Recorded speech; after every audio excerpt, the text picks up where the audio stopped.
اعوذ باللہ من الشیطان الرجیم بسم اللہ الرحمن الرحیم الحمد للہ رب العالمین الحمد للہ کما ہوا اہلہ الحمد للہ من اول الدنیا الى فنائها ومن الآخرة الى بقائها الصلاة والسلام على اشرف الانبیاء والمرسلین سیدنا ونبینا ابی القاسم محمد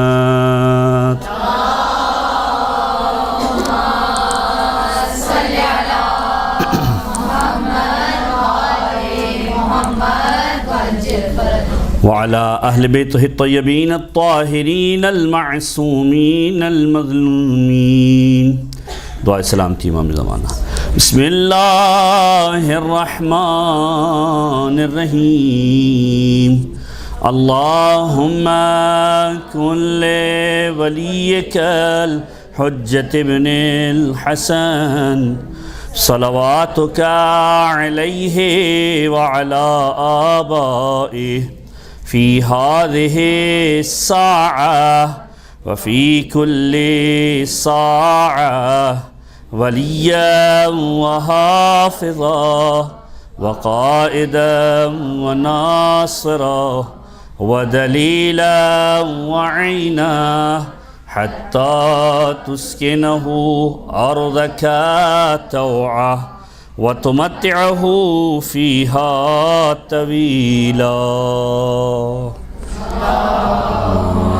صل على محمد وعلى اما بعد فقد قال الله تعالى في القرآن بسم الله الرحمن الرحيم ان عدة الشهور عند الله 12 شهرا في كتاب الله يوم خلق السماوات والأرض منها 4 حرم ذلك الدين القيم صلوات على محمد وآل محمد صل على محمد وآل محمد قرآن محترم گفتگو کے لیے آج جو موضوع رکھا گیا تھا وہ ماہ مبارک رجب کے عنوان سے اور اسی کی ذیل کے اندر 2-3 باتیں اکثر باتیں آپ نے یقینی طور پر سنی ہوئی ہوگی 2-3 روایتیں ہیں جو تفصیلی روایتیں ہیں جو انشاءاللہ کوشش کریں گے کہ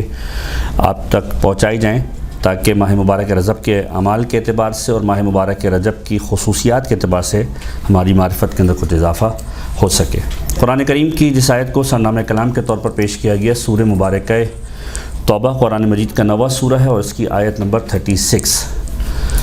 مہینوں کی جو تعداد ہے اس کے اعتبار سے بعض اوقات ذہن میں آتا ہے کہ یہ مہینوں کی تعداد کب رکھی گئی، کیسے رکھی گئی۔ خود قرآن کریم اس کو ایڈریس کرتا ہے سورہ مبارکہ توبہ کے اندر آیت نمبر 36 کے اندر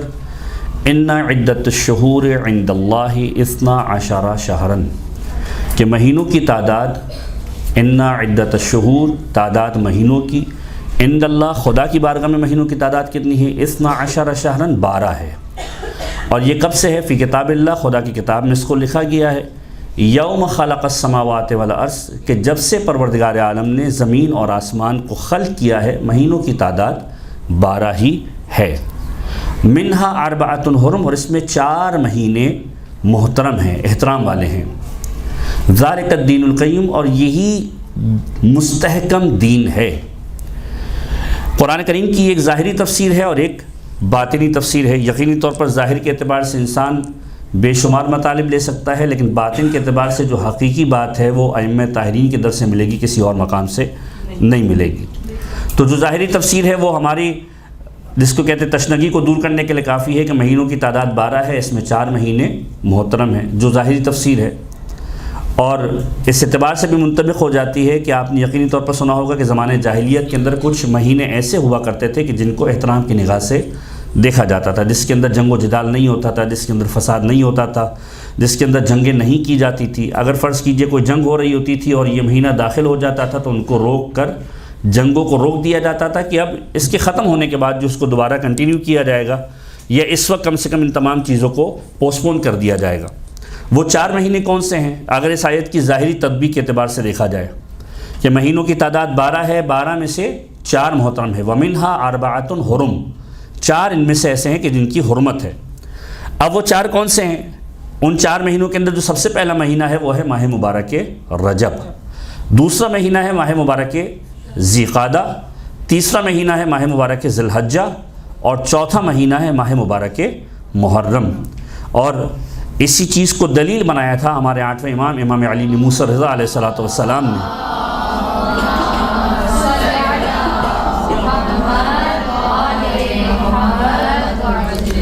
کہ جب ریان بن شبیب کی جو روایت آپ اکثر و بیشتر ماہ محرم کے ابتدا کے اندر سنتے ہیں کہ جب ریان آئے، داخل ہوئے مولا کے پاس، پہلی محرم کا دن تھا، مولا کے گھر میں آوازیں سنی، گریہ و زاری کی، اور جب مولا کے پاس ملاقات کی ہے تو مولا نے سوال کیا کہ اے ریان کون سا مہینہ ہے؟ کہا مولا محرم کا مہینہ ہے، پہلا دن ہے۔ اس وقت مولا نے بے شمار باتیں کی جو ہمارے ہاں مشہور بھی ہیں، آپ سنتے بھی ہیں، اور حق یہ ہے کہ ماہ محرم سے پہلے بھی ان چیزوں کو ڈسکس کیا جائے کہ ریان اگر رونا چاہتے ہو تو حق ہے کہ حسین ابن علی پر گریہ کیا جائے، اور بے شمار باتیں اس روایت کے اندر موجود تھی۔ اسی کے اندر امام نے اس بات کو دلیل کے طور پر پیش کیا تھا کہ اے ریان، یہ محرم کا مہینہ وہ مہینہ ہے کہ جو حرمت والے مہینوں میں سے ہے، جن میں اسلام سے قبل زمانہ جاہلیت کے اندر لوگوں سے جنگ نہیں کی جاتی تھی، قتل و قتال نہیں کیا جاتا تھا، لیکن یہ کیا زمانہ ہے کہ میرے جد کو محرم کے مہینے کے اندر ذبح کیا گیا اور بے دردی کے ساتھ شہید کیا گیا۔ تو 4 مہینے ہیں کہ جن کا ایک احترام قبل از اسلام بھی تھا، ایک ماہ مبارک رجب، ایک ماہ مبارک ذی قعدہ، ماہ مبارک ذی الحجہ، اور ماہ مبارک محرم۔ یہ تو ایک ظاہری تفسیر ہو گئی اس آیت کا ایک ٹکڑا۔ دوسرا ٹکڑا جس کی وضاحت خود صادق آل محمد امام جعفر صادق علیہ السلام نے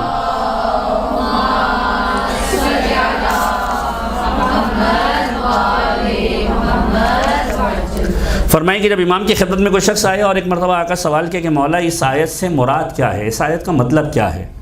ظاہری تفسیر اور ایک باطنی تفسیر۔ قرآن کے 70 بواطن ہیں بعض روایت کی بنیاد پر، ایک ایک آیت کی 70 تفاسیر موجود ہے، اور در اہل بیت سے مختلف تفسیریں ہمیں ملی ہیں۔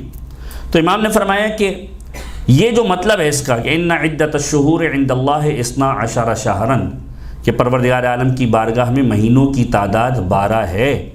12 سے مراد آیا یہ مہینوں کی تعداد ہے یا مہینوں کے علاوہ پروردگار عالم کچھ بتانا چاہتا ہے؟ یوم خلق السماوات والارض، کہ جب سے پروردگار عالم نے زمین اور آسمان کو خلق کیا ہے، منہا اربعۃ حرم، اس میں 4 محترم ہیں، ذالک الدین القیم، اور یہی مستحکم ترین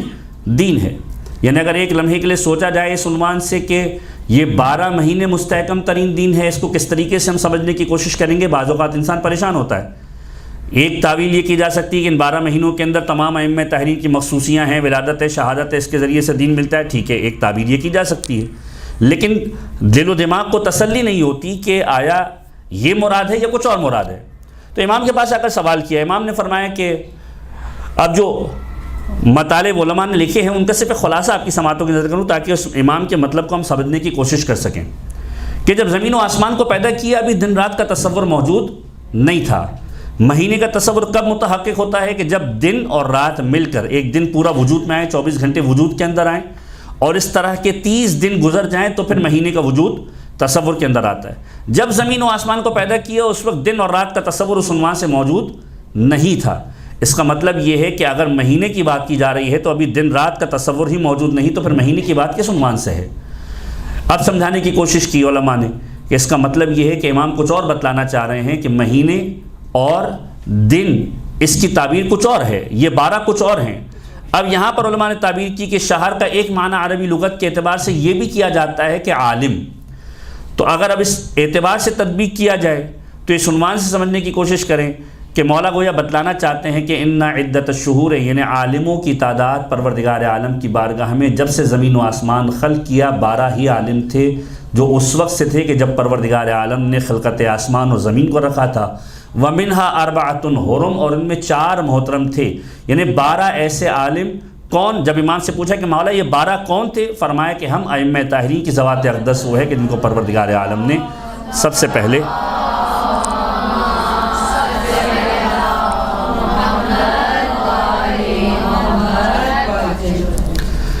کہ 12 کی تعداد 12 ائمہ کی تعداد ہے جو ہدایت کا مرکز ہے. وَمِنْهَا أَرْبَعَةٌ ہو، ان میں 4 محترم ہیں.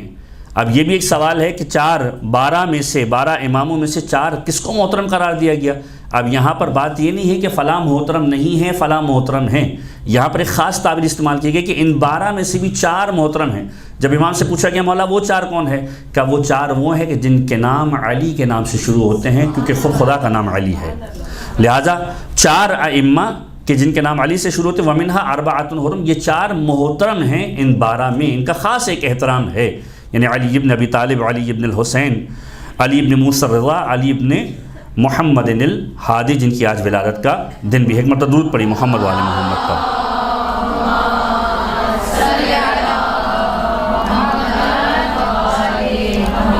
پھر جو آیت کا الگ ٹکڑا ہے اس کو سمجھانے کے لیے یہ باقاعدہ طور پر دلیل بنتی ہے کہ ذالک الدین القیم، یہی مستحکم ترین دین ہے. اگر ان 12 سے متمسک رہو گے تو دین پر باقی بھی رہو گے اور دین کے ساتھ متمسک بھی رہو گے. اگر ان 12 سے دور ہو گئے یا ان 12 کے علاوہ کسی اور کا اضافہ کر دیا تو در حقیقت گمراہی کے دلدل کے اندر چلے جاؤ گے. اب ماہ مبارک رجب کے اعتبار سے جو آیت کا ظاہری پہلو ہم آپ کے ساتھ ڈسکس کر رہے تھے کہ 12 مہینے ہیں اور 12 مہینوں میں 4 مہینوں کا خاص احترام ہے، جس میں ابتدا ہے ماہ مبارک رجب سے. ماہ مبارک رجب کی مخصوصیوں کے اعتبار سے یقینی طور پر یہ ساری چیزیں آپ کے ذہنوں کے اندر محفوظ ہوں گی کہ ماہ مبارک رجب کے اندر کس کی ولادت ہے، کس کی شہادت ہے، کون کون سے خاص ایام ہیں. ائمہ طاہرین کی ولادتیں بھی ہیں، ائمہ طاہرین کی شہادتوں کے ایام بھی اس کے اندر خاص طور پر موجود ہیں، اور بہت سارے اہم اوکیزنز اس ماہ مبارک کے اندر موجود ہیں. خصوصی طور پر امیر کائنات کی ولادت ماہ مبارک رجب کے اندر 13 رجب کا دن خانہ خدا کے اندر امیر کائنات کی ولادت کا دن، اور اس کے بعد ایک اور امپورٹنٹ ترین جو دن ہے وہ ہے یوم مبعث 27 رجب کا دن، جب پیغمبر گویا اعلان رسالت کرنے ظاہری اعتبار سے جب مبعوث برسالت ہوئے. امام علی نقی کے ہی جملوں سے اپنی گفتگو کو آگے بڑھاتے ہوئے ماہ مبارک رجب کے 2-3 جو اہم ترین اعمال ہیں ان کے اوپر ہم ڈسکشن کریں گے کہ امام علی نقی علیہ الصلوۃ والسلام ایک مرتبہ درود پڑھی محمد والے محمد پر.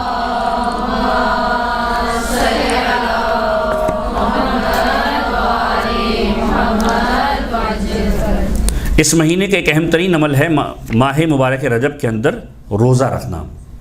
اور امام سے ہی آ کر سوال کیا گیا اور امام نے پورے سال کے اندر جو اہم ترین روزوں کی فہرست ہے وہ بتلائی. 4 روزے ہیں. مشہور و معروف روایت کہ جب امام کے پاس ایک شخص آیا اور امام سے آ کر سوال کیا تو امام نے فرمایا کہ 4 روزے ہیں جو پورے سال کے اندر رکھے جانے چاہیے، اور اسی سے دلائل بنتے ہیں بہت سارے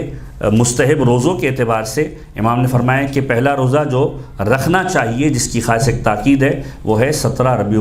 الاول کا روزہ کہ جس دن پیغمبر خدا کی ولادت ہوئی. دوسرا روزہ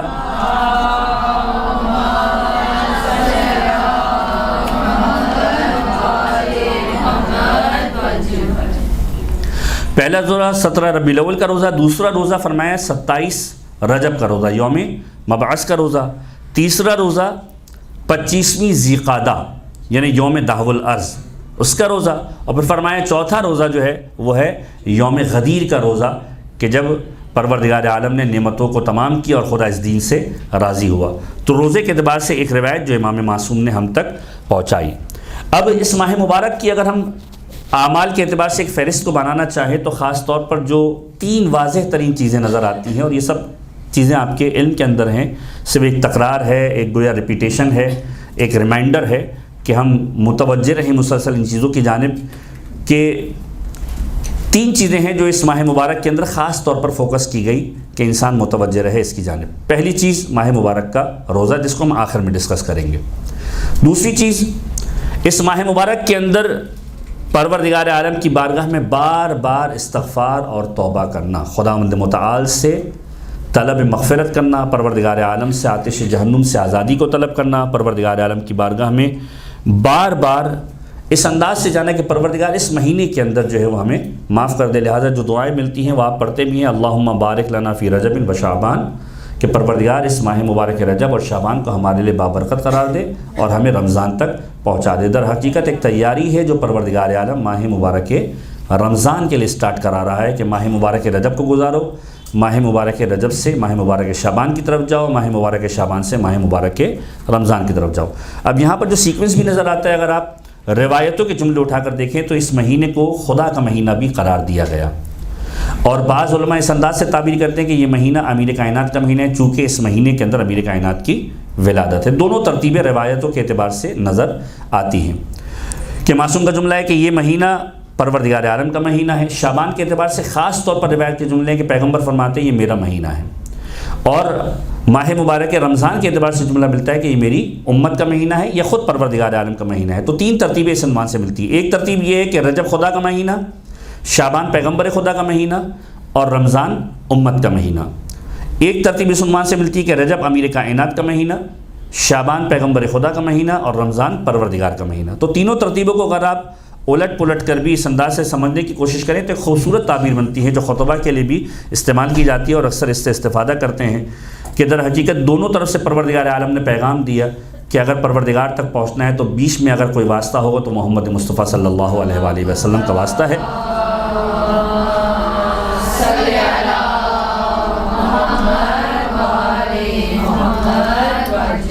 اور اگر پیغمبر کے در تک پہنچنا ہے تو وہ حتماً وہ در ہے کہ جو امیر کائنات کا در ہے، یعنی در حقیقت اگر پیغمبر تک پہنچنا ہے تو علی کے در پر پہنچو، اور جب پیغمبر کے در پہ پہنچو گے تو خدا کے در پر پہنچو گے۔ اگر مہینوں کی ترتیب سے دیکھا جائے، رجب پیغمبر خدا کا مہینہ نہیں بلکہ امیر کائنات کا مہینہ،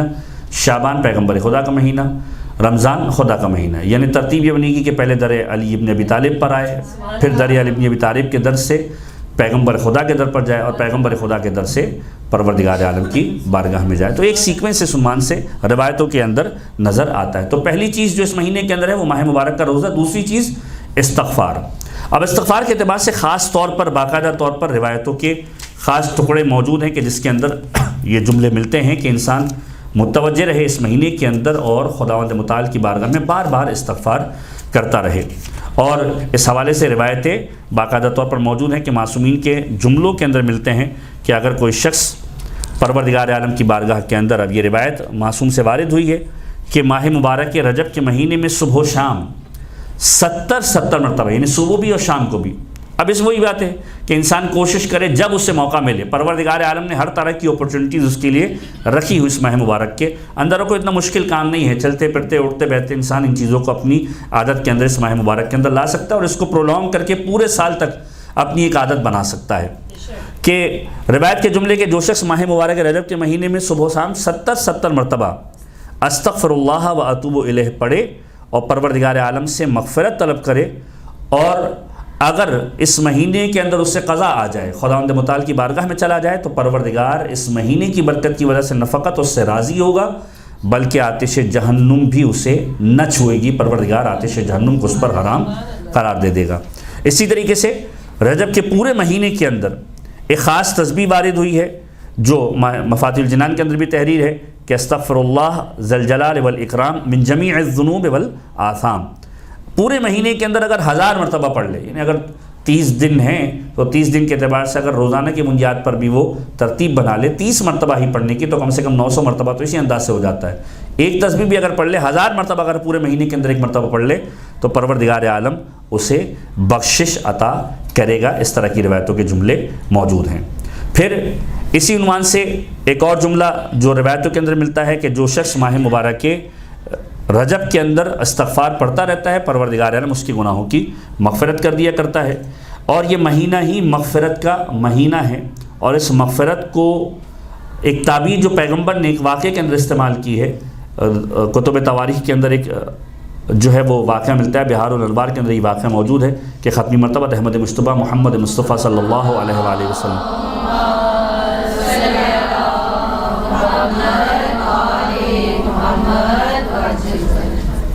کہ پیغمبر اپنے اصحاب کے ساتھ ایک مرتبہ ایک جگہ سے گزرے اور قبرستان قریب تھا، قبرستان کے پاس سے پیغمبر گزرے، اور جب مقبرہ قریب آیا پیغمبر چلتے چلتے رک گئے، اور جب رکے تو کسی نے سوال کیا کہ یا رسول اللہ میرے ماں باپ آپ پر قربان ہو، آپ کے اس جگہ پر رکنے کی وجہ کیا ہے، ان قبور کے پاس اس مقبرے کے پاس آپ کے رکنے کی وجہ کیا ہے؟ جب پیغمبر کی جانب اس نے دیکھا فبکا رسول اللہ، پیغمبر رونے لگے، بکاء شدیدا، شدت کے ساتھ پیغمبر نے گریہ کیا۔ وہ شخص کہتا ہے کہ جب ہم نے پیغمبر کو گریہ کرتے ہوئے دیکھا تو ہم بھی گریہ کرنے لگے۔ ابھی ہم رونے سے فارغ بھی نہیں ہوئے تھے کہ ایک مرتبہ پیغمبر نے جملہ فرمایا، جس راوی نے اس روایت کو نقل کیا اس کا نام ہے ثوبان، کہ پیغمبر نے فرمایا یا ثوبان ہؤلاء یعذبون فی قبورہم، پروردگار عالم ان لوگوں کو ان کی قبر کے اندر عذاب دے رہا ہے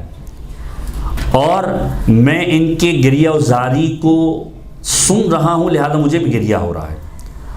اب پروردگار عالم نے ان کے اوپر رحم کر دیا ہے، میں نے پروردگار عالم سے دعا کی ہے کہ پروردگار ان کے عذاب کے اندر تخفیف کر دے۔ پھر پیغمبر نے جملہ ارشاد فرمایا، اور وہ جملہ بہت زیادہ امپورٹنٹ ہے، فرمایا فَلَوْ صَامُوا هَؤُلَاءِ أَيَّامَ رَجَبَ وَقَامُوا فِيهَا مَا عَذَّبُوا فِي قُبُورِهِمْ، اگر ان لوگوں نے اپنی زندگی کے اندر ماہ مبارک رجب کے اندر روزے رکھے ہوتے اور قیام کیا ہوتا تو پروردگار عالم اس عذاب سے بھی ان کو نجات دیتا ہے، اس عذاب کے اندر بھی ان کو گرفتار نہ کرتا۔ اس کا قطعاً یہ مطلب نہیں کہ ماہ مبارک رجب کے اندر روزے نہ رکھنے والا عذاب میں گرفتار ہوگا، یعنی کچھ بہت سارے عذاب ایسے ہوں گے جو انسان کے لیے لکھے گئے ہوں گے، لیکن ماہ مبارک رجب کی عبادت، ماہ مبارک رجب کے روزوں اور ماہ مبارک رجب کے قیام کے سبب پروردگار عالم اس عذاب کو بھی دور کر دے گا کہ جو عذاب اس کے مقدر کے اندر لکھا ہوتا ہے۔ پھر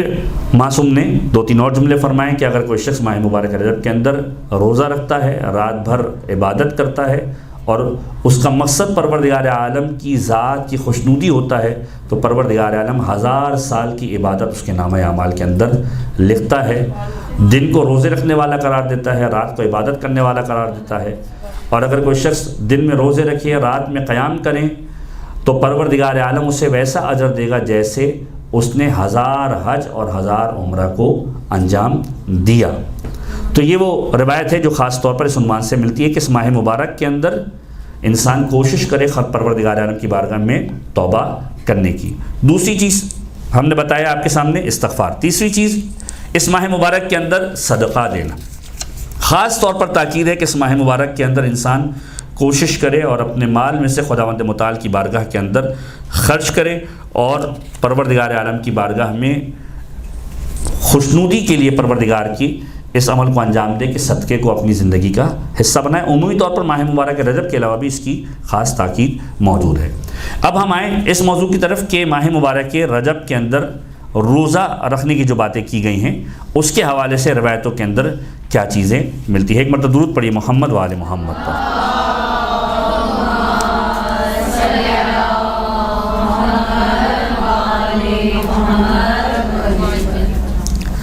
ماہ مبارک رجب کا روزہ جو ہے، ابتدا کے لباس سے آپ نے روایتیں سنی ہیں، بہت ساری چیزیں شیئر آپ نے سوشل میڈیا کے اوپر بھی دیکھی ہوں گی، بے شمار روایتیں موجود ہیں اور کتب تواریخ باقاعدہ بھری پڑی ہے۔ ایک پوری کتاب ہے باقاعدہ طور پر شہور ثلاثہ کے اعتبار سے، 3 مہینوں کے اعتبار سے، ماہ مبارک رجب، شعبان اور رمضان، فضائل اشہر ثلاثہ، ایک کتاب موجود ہے، نیٹ کے اوپر بھی موجود ہے، اگرچہ کہ عربی کے اندر ہے۔ اگر اس کو بھی دیکھا جائے تو باقاعدہ طور پر رجب کے اعتبار سے روایتیں موجود ہیں، شعبان کے اعتبار سے روایتیں موجود ہیں، اور پھر ماہ مبارک رمضان کے اعتبار سے بھی روایتیں موجود ہیں۔ ماہ رجب کے اعتبار سے صرف روزہ رکھنا، اتنی تاکید ہے کہ شوق دلایا گیا ہے کہ انسان روزہ رکھے۔ استغفار، طلب مغفرت، آتش جہنم سے آزادی اور روزہ، یہ ان 2 چیزوں پر خاص طور پر تاکید ہے۔ یعنی اگر ہم اس بات کو یوں بھی سمجھنے کی کوشش کریں کہ جو ماہ مبارک رجب کی دعا ہے جو آپ اکثر پڑھتے ہیں، ترجمہ بھی آپ کے سامنے واضح ہے، پورا ایک پیغام ہے، اور در حقیقت انسان کو متوجہ کیا گیا ہے کہ انسان خدا سے مانگتا ہے، کس انداز سے مانگتا ہے، پروردگار کتنا دیتا ہے، انسان خدا کو کتنا دے رہا ہوتا ہے۔ وہ بے نیاز ذات ہے، لیکن اس کے باوجود انسان جو خدا کی بارگاہ میں پیش کر رہا ہوتا ہے وہ پروردگار عالم کی عطا کے مقابلے کے اندر صفر ہے، یعنی وہ چیز ایسی ہے ہی نہیں کہ جس کے بدلے میں اسے کچھ مل سکتا ہو۔ یہ پروردگار عالم کی عطا ہے کہ پروردگار عالم نے اسے اتنا عطا کیا۔ یعنی جو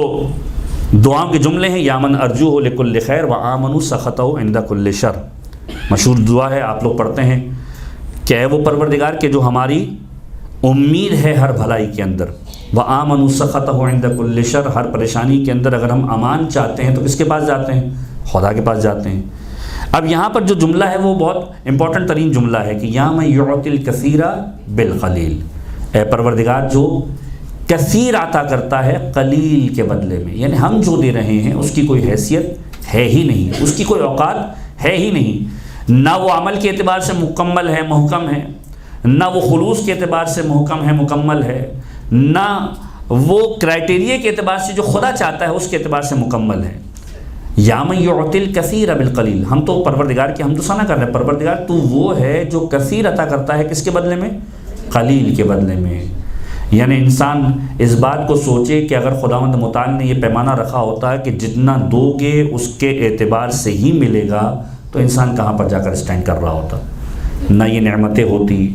نہ یہ آسائشیں ہوتی۔ در حقیقت چونکہ بے نیاز ذات ہے، اسے ضرورت نہیں، وہ کہتا ہے کہ تم تھوڑا بھی دو گے میں تمہیں دوں گا۔ اور معصومین کی روایت کے اندر جو ہم پڑھتے ہیں دعا افتتاح کے اندر یا مختلف دعاؤں کے اندر جو جملے ہیں جن کا خلاصہ یہ کہ پروردگار ہم تجھ سے تیرے قلیل کا سوال کرتے ہیں، تیرا قلیل ہمارے لیے کثیر کے برابر ہے۔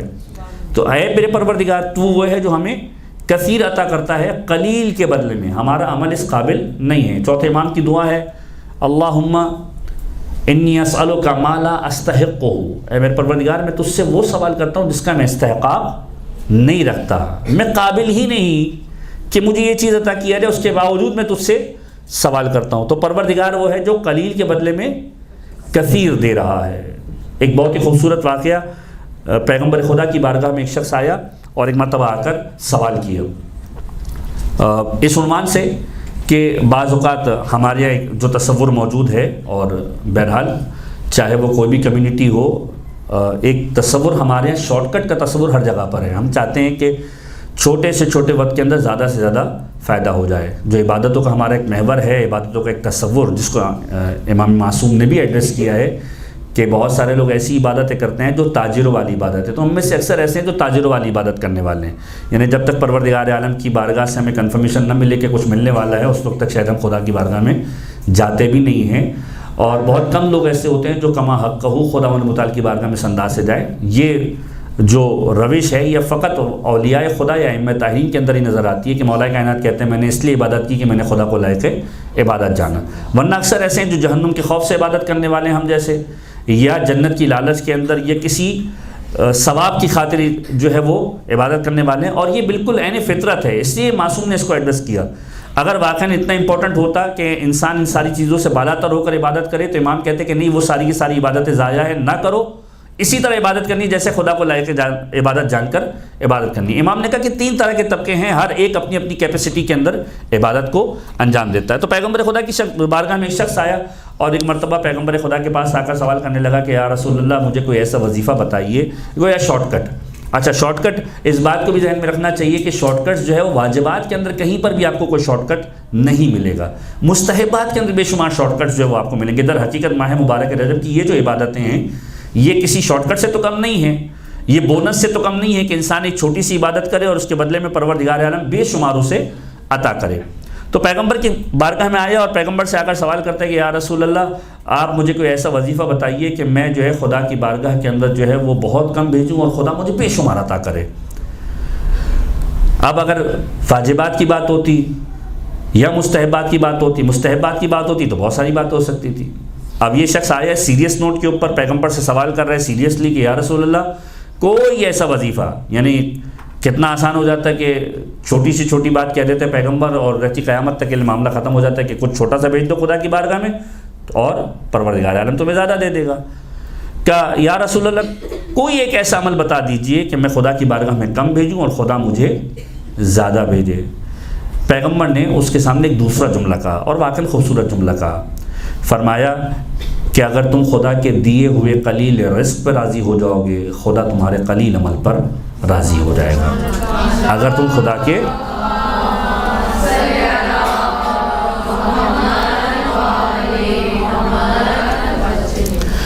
کے دیے ہوئے قلیل رزق پہ راضی ہو جاؤ خدا تمہارے قلیل عمل پہ راضی ہو جائے گا، لہذا پھر جو تمہیں دے گا وہ تمہیں بہت زیادہ لگے گا۔ لیکن یہ انسان کی فطرت ہے کہ یہ رزق جو اسے ملتا ہے، انسان کی چاہت، انسان کی خواہش اسے بار بار اس بات کی جانب متوجہ کرتی ہے کہ نہیں مجھے کچھ اور چاہیے اور زیادہ چاہیے، اکتفا نہیں کرتا، قناعت نہیں کرتا۔ کہ جب تم خود اپنے رزق کے معاملے میں قناعت نہیں کرتے تو پھر خداوند متعال سے بھی اس بات کی ایکسپیکٹیشن نہ کرو کہ وہ قلیل سے عمل پہ تمہارے راضی ہو جائے گا۔ اس کے باوجود پروردگار عالم قلیل عمل کے بدلے میں کثیر عنایت کرتا ہے۔ تو دعا کا یہ خود جملہ جو ہے بڑا لطیف جملہ ہے کہ ہم خدا کی بارگاہ میں کیا بھیج رہے ہیں اور خداوند متعال ہمیں کیا دے رہا ہے. اور اس کے بعد کا جو جملہ ہے وہ اس سے زیادہ امپورٹنٹ اس عنوان سے ہے کہ اس میں جو معصومین نے کور کیا ہے جن چیزوں کو، یہ بھی سمجھنے کی ضرورت ہے کہ یا من یعطی من سأل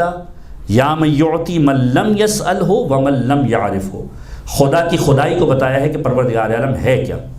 یا من یعطی من سأل، اے پروردگار تو اسے عطا کرتا ہے جو تجھ سے سوال کرتا ہے. یا من یعطی من لم یسأل ہو ومن لم یعرف ہو، پروردگار تو اسے بھی عطا کرتا ہے جو تجھے نہ مانگتا ہے تجھ سے نہ تجھے پہچانتا ہے. یعنی وہ پروردگار جو اس پوری کائنات کو چلا رہا ہے، جو خدا کی وحدانیت کا اقرار نہیں کرتا، جو خدا کو نہیں مانتا، جو خدا کے سامنے دست سوال بلند نہیں کرتا، پروردگار تو وہ ہے جو اس کو بھی عطا کر رہا ہے جو تجھے نہیں جانتا. پھر تو ہم تو تیرے جاننے والے ہیں، ہم تو تجھ سے مانگ رہے ہیں پروردگار، ہم تیری بارگاہ میں مانگنے کے لیے آئے ہیں. اور پھر ہم سوال کرتے ہیں کہ پروردگار دنیا اور آخرت کی خیر ہمیں عطا فرما اور ہم سے دنیا کے شر کو دور فرما. اور اے میرے پروردگار تو عطا کرتا ہے، اپنے فضل سے مجھے جو عطا کر رہا ہے اس میں اضافہ فرما. اور پھر معصوم نے جو خاص طریقہ بتایا کہ انسان اپنی جو ہے وہ داڑھی پر ہاتھ رکھے اور انگلیوں کو گھمائے اور پھر اس انداز سے کہے کہ اے میرے پروردگار تیری بارگاہ میں اس انداز سے مانگ رہا ہوں کہ یا ذا الجلال والاکرام یا ذا النعماء والجود یا ذا المن والطول حرم شیبتی علی النار. کہ اس مہینے کے اندر جو توبہ کے بارے میں ہم نے کہا کہ اس مہینے کا خاص مقصد کیا ہے کہ اپنے آپ کو پروردگار عالم کی بارگاہ میں اس انداز سے لے کر جاؤ کہ آتش جہنم کو اپنے آپ پر حرام کرواؤ. تو اس دعا کا بھی یہ خاص مقصد ہے حرم شیبتی علی النار، کہ پروردگار میرے اس جسم کو آتش جہنم کے اوپر حرام قرار دے کہ آتش جہنم جو ہے وہ میرے سفید بالوں کو نہ جلائے. تو صاحب احسان ہے، تو احسان کرنے والا ہے، پروردگار اس ماہ مبارک کے اندر مجھ پر احسان فرما. تو اگر دیکھا جائے تو ان تمام چیزوں کے ذریعے سے خاص مقصد تک پہنچانے کی کوشش کی ہے. انسان اپنے آپ کو آتش جہنم سے بچائے، انسان اپنے آپ کو پروردگار عالم کی بارگاہ میں ان خوش نصیب لوگوں میں لکھوائے کہ جن کو پروردگار عالم نے معاف کیا. اب جو تیسری بات جس کے اوپر ہم فوکس کر رہے تھے کہ ماہ مبارک رجب کے اندر روزہ رکھنے کے اعتبار سے امام علی بن موسیٰ رضا علیہ الصلوۃ والسلام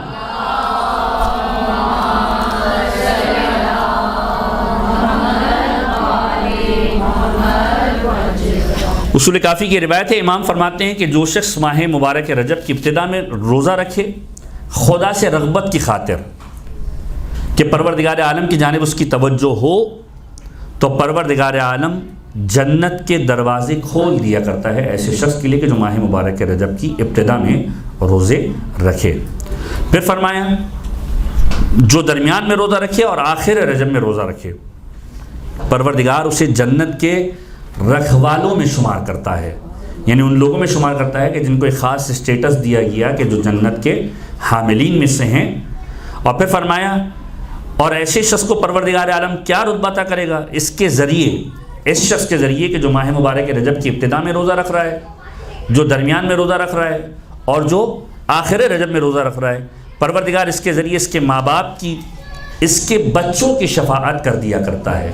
یعنی ماہ مبارک رجب وہ مہینہ ہے کہ جو نہ فقط انسان کے خود کے کام آنے والا ہے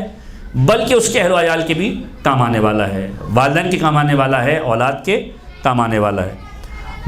اب روایت کا جو جملہ ہے وہ اس انداز سے زیادہ مہم ہے کہ اس کے ماں باپ کی بچوں کی شفاعت کر دیا کرتا ہے، اگر وہ اہل نار میں سے ہوں تو بھی ان کی بخشش کا سبب بن جایا کرتا ہے. یعنی یہ روزہ نہ فقط خود کے کام آئے گا بلکہ ماں باپ کے کام آئے گا، اولاد کے کام آئے گا. اگر اہل نار میں سے بھی ہیں تو پروردگار عالم اس شخص کے اس عمل کے صدقے میں ان کی بخشش کا سامان فراہم کر دے گا. پھر روایت کا جملہ ختمی مرتبہ احمد مصطفیٰ محمد مصطفیٰ صلی اللہ علیہ وآلہ وسلم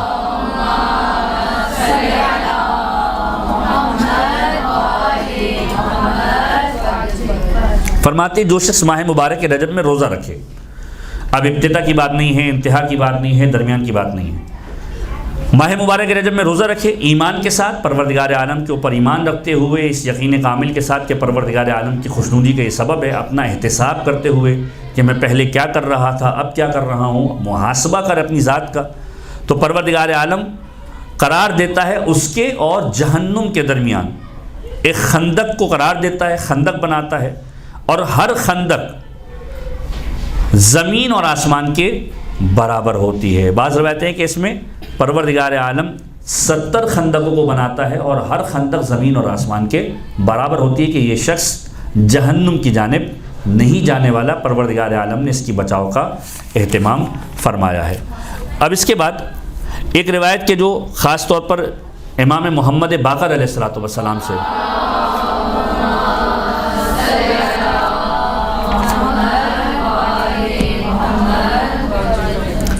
روایت ہے کہ معصوم فرماتے جو شخص ماہ مبارک رجب میں ایک دن روزہ رکھے، شروع میں یا درمیان میں یا آخر میں، تو پروردگار متعال بہشت کو اس کے لیے کھول دیا کرتا ہے۔ ہماری شیخ صدوق کے اندر یہ روایت موجود ہے، اور ماہ مبارک رجب کی فضیلت کے اعتبار سے اپنی سپیچز کے اندر شیخ صدوق نے اس کو کوٹ کیا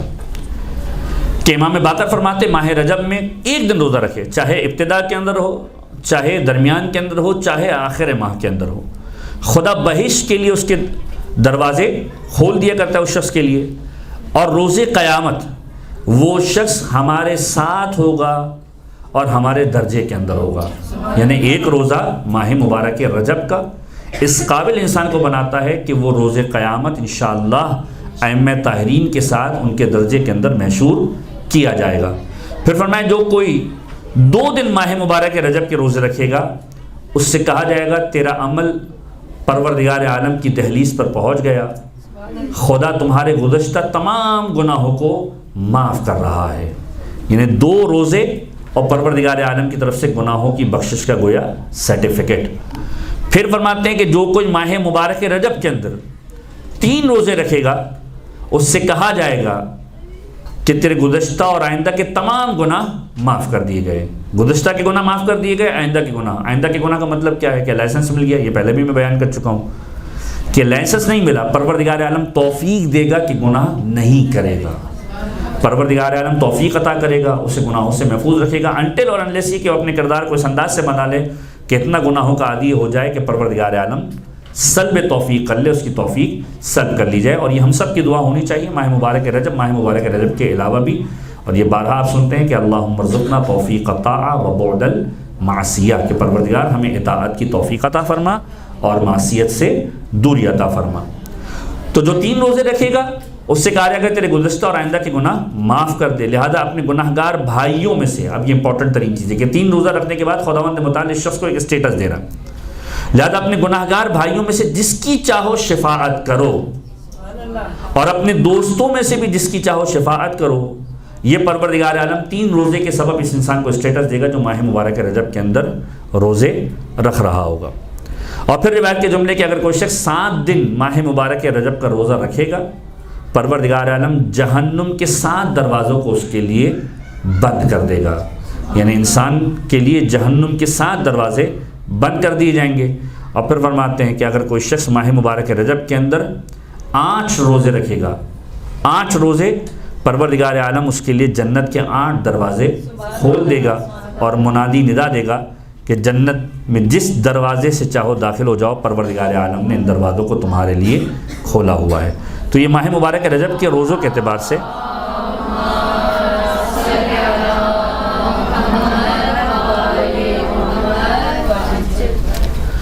خاص تاکید جو وارد ہوئی ہے ان میں سے ایک یہ روایت۔ اب ایک اور روایت جو خاص طور پر وارد ہوئی ہے ماہ مبارک رجب کے اعتبار سے، اور ختمی مرتبہ احمد مجتبیٰ محمد مصطفیٰ صلی اللہ علیہ وآلہ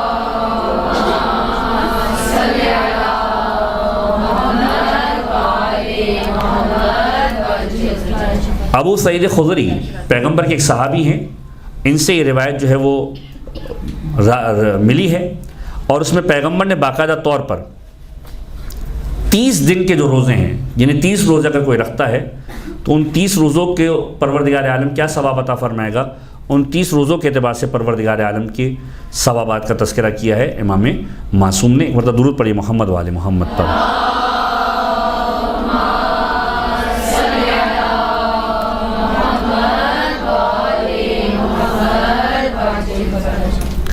کہ ابو سعید خضری یہ بیان فرماتے ہیں کہ پیغمبر خدا کی خدمت میں موجود تھا،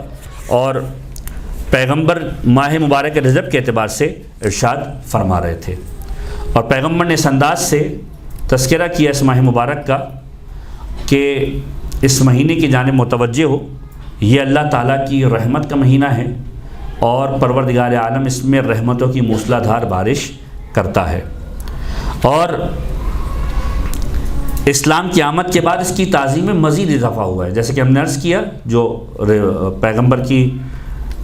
اس روایت سے پہلے جس آیت کا ہم نے تذکرہ کیا تھا سورہ مبارکہ توبہ کی، کہ یہ مبارک مہینوں میں سے تھا، ان مہینوں میں سے تھا کہ جن کو پروردگار عالم نے خاص طور پر احترام دیا ہے۔ پیغمبر نے فرمایا کہ اس مبارک مہینے کے اندر اسلام کے بعد اس کی عظمت کے اندر اور اضافہ ہوا ہے، اور اس کے بعد پھر پیغمبر نے اور بہت ساری اس کی تفاصیل کو بیان کرنا شروع کیا۔ اس انداز سے بھی پیغمبر کا جملہ ملتا ہے کہ یہ وہ مہینہ ہے کہ جن مہینوں کے اندر پروردگار عالم رحمتوں کا نزول اس انداز سے کرتا ہے کہ منادی ندا دیتا ہے کہ کون ہے جو مدد کرنے کے لیے آئے۔ اسی طرح کی ایک روایت ماہ مبارک کے شعبان کے اعتبار سے بھی ملتی ہے کہ کون ہے جو مدد کرنے کے لیے آئے، اور جب کسی نے پوچھا کہ پیغمبر مدد کس طرح ہو سکتی ہے، کہ اس مہینے کے اندر روزہ رکھو اور ہماری مدد فرماؤ۔ تو ایک خاص روایت جو اس حوالے سے لکھی گئی ہے ابو سعید خدری کے اعتبار سے، اور اس روایت سے پہلے امیر کائنات کی ایک روایت کا تذکرہ کر دیا جائے تاکہ اس کے بعد پھر ہم باقاعدہ اس روایت کے اوپر آئیں اور اس میں جس حد تک ہم بیان کر سکیں اس کو بیان کریں، کہ امیر کائنات نے بھی ماہ مبارک رجب کے اعتبار سے روزوں کے اعتبار سے خاص طور پر ایک تاکید فرمائی کہ جو ماہ مبارک رجب میں اول عشرے میں یا درمیانی عشرے میں یا آخری عشرے میں روزہ رکھے۔ ابھی تک ایک ایک روزے کی بات ہو رہی تھی، ابتدا میں، درمیان میں، آخر میں، کا پہلے عشرے کے اندر، درمیانی عشرے کے اندر، آخری عشرے کے اندر اگر کوئی روزہ رکھے پروردگار عالم اس کے گناہوں کو معاف کر دیا کرتا ہے، اور اگر کوئی پہلے عشرے میں 3 روزے رکھے، درمیانی عشرے میں 3 روزے رکھے یا آخری عشرے میں، یعنی 3 روزے رکھے کسی بھی ایک عشرے کے اندر، پروردگار اس کے گزشتہ اور آئندہ گناہوں کو معاف کر دیا کرتا ہے، جس طرح کہ پہلے ہم نے بیان فرمایا۔ اس کے بعد فرمایا جو کوئی ماہ رجب کی ایک شب خدا کی عبادت کرتے ہوئے گزارے، یعنی کہ ایڈیشن ہے اس روایت کے اندر، اس لیے اس کو ہم نے آپ کے سامنے بیان کیا کہ اگر کوئی ایک شب خداوند متعال کی عبادت کے لیے گزارے، بے شمار شبیں آئیں گی جس میں آپ کو عبادت کا موقع ملے گا، مثلا 13 رجب کی رات ہے، عبادت کرنے کا موقع مل جائے گا، اسی طریقے سے 27 رجب کی شب ہے، عبادت کرنے کا موقع مل جائے گا۔ تو فرمایا خدا اسے دوزخ سے آزادی عنایت فرمائے گا، یعنی وہ مہینہ ہے کہ جس کے اندر شب بیداری خداوند متعال کی بارگاہ کے اندر عبادت کے لیے یہ بھی دوزخ سے نجات کا باعث ہے۔ فرمایا اگر کوئی ایک شب خدا کی عبادت کرے خدا اسے دوزخ سے آزادی دے گا، اور 70,000 گناہ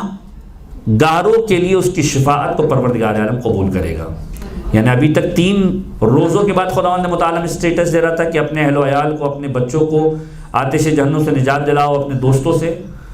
دوستوں کو آتش جہنم سے نجات دلاؤ۔ فرمایا 70,000 گناہ گاروں کی شفاعت کے لیے ایک شخص کام آئے گا کہ جو ایک شب ماہ مبارک رجب کے اندر جاگ کر عبادت کو انجام دے رہا ہوگا۔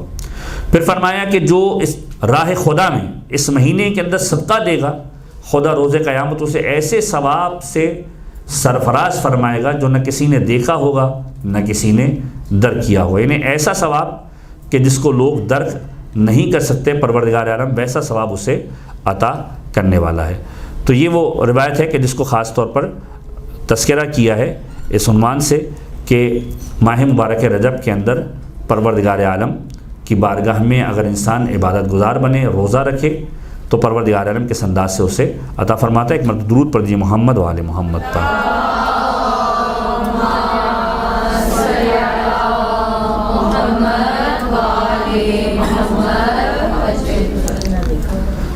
ٹھیک ہے، اب اس کے بعد ابو سعید خدری کی روایت جو پیغمبر کی بارگاہ میں تشریف لائے، پیغمبر نے فرمایا کہ رجب خدا کے نزدیک محبوب اور بزرگ مہینہ ہے۔ بہت تیزی کے ساتھ گزروں گا کیونکہ بہت ساری اس میں روایتوں کے اعتبار سے بہت ڈیٹیل موجود ہے، صرف بیان کرتا جاؤں گا تاکہ آپ لوگ سماعت کرتے رہیں کہ خدا کے نزدیک ماہ مبارک رجب کی فضیلت بہت زیادہ ہے۔ زمانہ جاہلیت کے اندر بھی اس کو احترام حاصل تھا، اور اسلام کے بعد اس مہینے کے اندر اور اضافہ ہو گیا اس کی عظمت کے اندر، اس کے احترام کے اندر۔ پھر فرمایا آگاہ رہو تم میں سے جو کوئی بھی پروردگار عالم کی خوشنودی کی خاطر اس ماہ مبارک رجب کے اندر روزہ رکھے گا تو وہ خدا کی خوشنودی کا حقدار ہوگا، اور روز قیامت اس کا یہ روزہ خدا کے غصے کو ٹھنڈا کرنے کا سبب ہوگا۔ یعنی انسان کا کوئی ایک ایسا عمل کہ جس کے سبب وہ پروردگار عالم کی سزا کا استحقاق رکھتا ہوگا، پروردگار عالم کی سزا اسے ملنے والی ہوگی، یہ روزہ سبب بنے گا کہ پروردگار عالم اس سبب سے کہ تو نے ماہ مبارک رجب کے اندر روزہ رکھا تھا اس پر نظر کرم فرمائے گا، اس پر غصہ نہیں کرے گا اور خدا کی ٹھنڈک کا سبب ہوگا، اور یہ دروازہ دوزخ کو بند کرنے کا سبب بنے گا یہ روزہ کہ جو اس مہینے کے اندر وہ انجام دے گا۔ پھر فرمایا اس عنوان سے کہ اگر تمام زمین کو سونے سے پر کر دیا جائے تب بھی اس مہینے کے ایک دن کے روزے کا ثواب حاصل نہیں کیا جا سکتا۔ پروردگار عالم اتنا عطا کرنے والا ہے اس مہینے کے ایک روزے کے سبب کہ اگر اس پوری کائنات کی زمین کو سونے سے پر کر دیا جائے تو بھی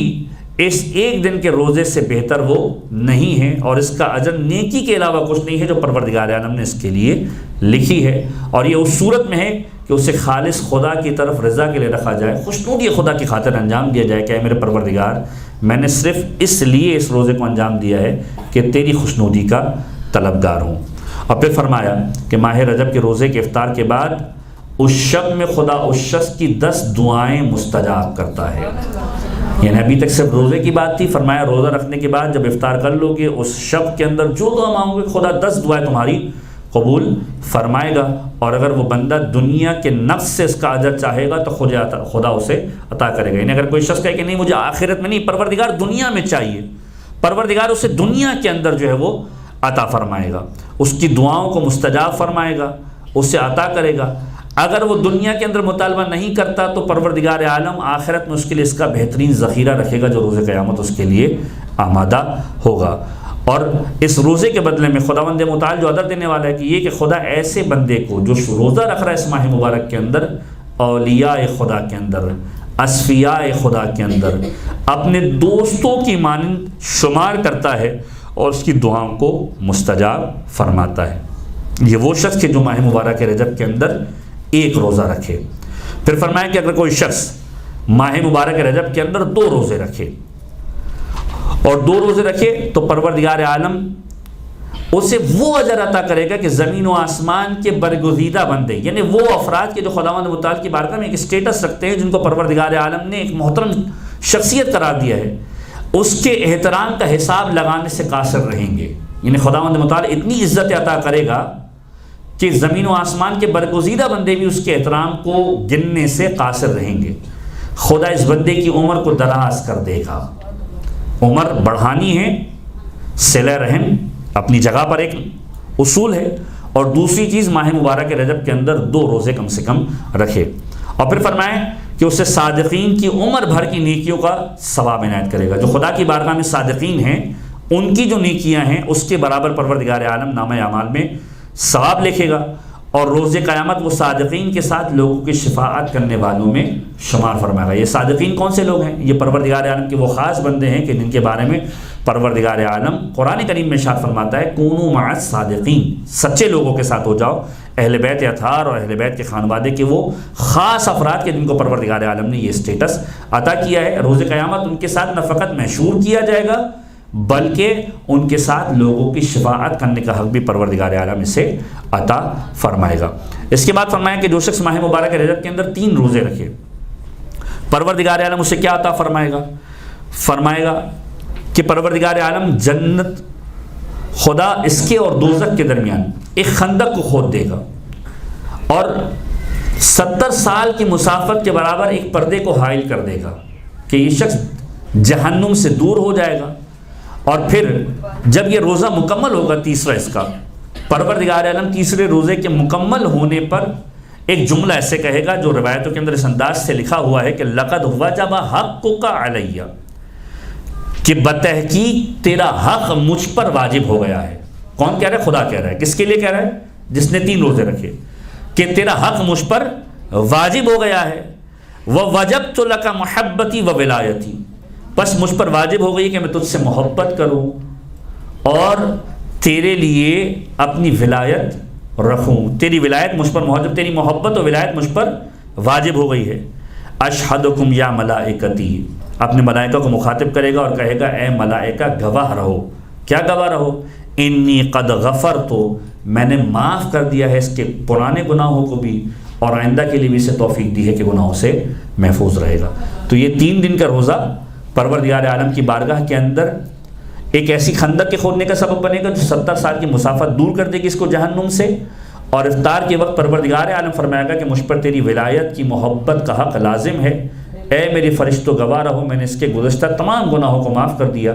اور آئندہ گناہوں کو بھی معاف کرتا ہوں، انہیں توفیق عطا کرتا ہوں کہ گناہوں کو انجام نہیں دے گا۔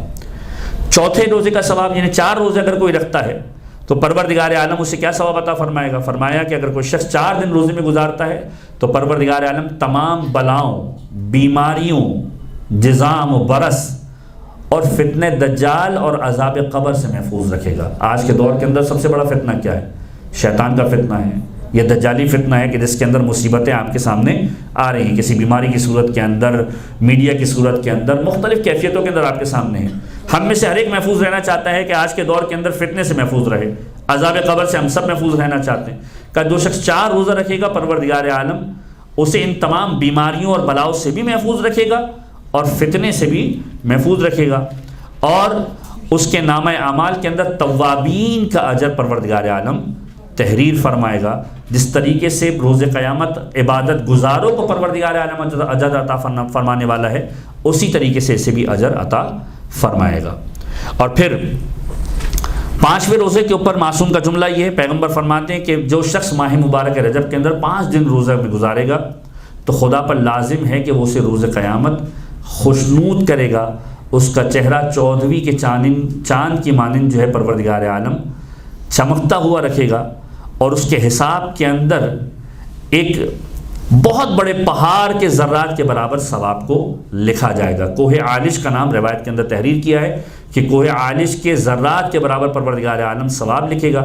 اور اسے بے حساب بہشت کے اندر داخل کیا جائے گا، اور کہا جائے گا جو چاہتے ہو اپنے پروردگار عالم سے طلب کرو، تمہارا پروردگار تمہیں عطا کرے گا۔ 5 روزوں کے ثواب کے بدلے میں پروردگار عالم یہ عطا فرمائے گا۔ اس کے بعد 6 روزے اگر کوئی رکھتا ہے تو فرمایا کہ اگر کوئی شخص 6 دن روزے میں گزارے ماہ مبارک رجب کے اندر، یعنی اس میں ایسا نہیں ہے کہ مسلسل 5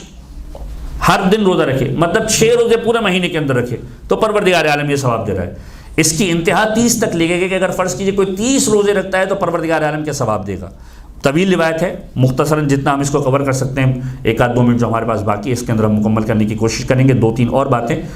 کہ اگر کوئی شخص ماہ مبارک کے رمضان کے 6 روزے رکھے اور 6 دن روزوں میں گزارے تو معصوم فرماتے ہیں جب اپنی قبر سے برآمد ہوگا تو نورانی چہرہ لیے ہوگا اور آفتاب اس کے نور کے سامنے ماند ہوگا، یعنی سورج جس کی روشنی سے پورا خطہ نورانی ہو جاتا ہے، اس کے نور کے سامنے سورج کی روشنی ماند پڑ رہی ہوگی۔ اس کو پروردگار عالم ایسا نور عطا کرے گا کہ حاضرین قیامت اس نور سے استفادہ کریں گے، اور ایک ایسی امان عطا کی جائے گی کہ پل صراط سے بے حساب گزر جائے گا، اور اس کی نافرمانیوں کو پروردگار عالم معاف فرمائے گا۔ یہ ماہ مبارک رجب کے اعتبار سے ائمہ تاریخ کی روایتوں کے جملے ملتے ہیں جو آپ کی سماعتوں کی نظر کیے گئے۔ پروردگار عالم کی بارگاہ میں دعا ہے کہ پروردگار ہم سب کو ماہ مبارک رجب کی برکتوں کو، رحمتوں کو حاصل کرنے کی توفیق عنایت فرمائے، اس ماہ مبارک کو بہترین طریقے سے گزارنے کی توفیق عنایت فرمائے، اس ماہ مبارک کے ذریعے سے خدا کا قرب حاصل کرنے کی توفیق عنایت فرمائے، خداوند متعال کی رضا کی خاطر اپنے اعمال کو انجام دینے کی توفیق عنایت فرمائے، اور پروردگار عالم اگر اس ماہ مبارک کے اندر ہم کو اس دنیا سے اٹھا لے تو پروردگار عالم یہ جو عبادتیں کی ہیں ان کو ذخیرہ آخرت قرار فرمائے۔ پروردگار عالم ہم سب کو اہل بیت اطہار کے بہترین ماننے والے اور اطاعت گزاروں میں شمار فرمائے۔ پروردگار عالم ہم سب کو امام زمانہ کے حامی اور ناصروں میں شمار فرمائے۔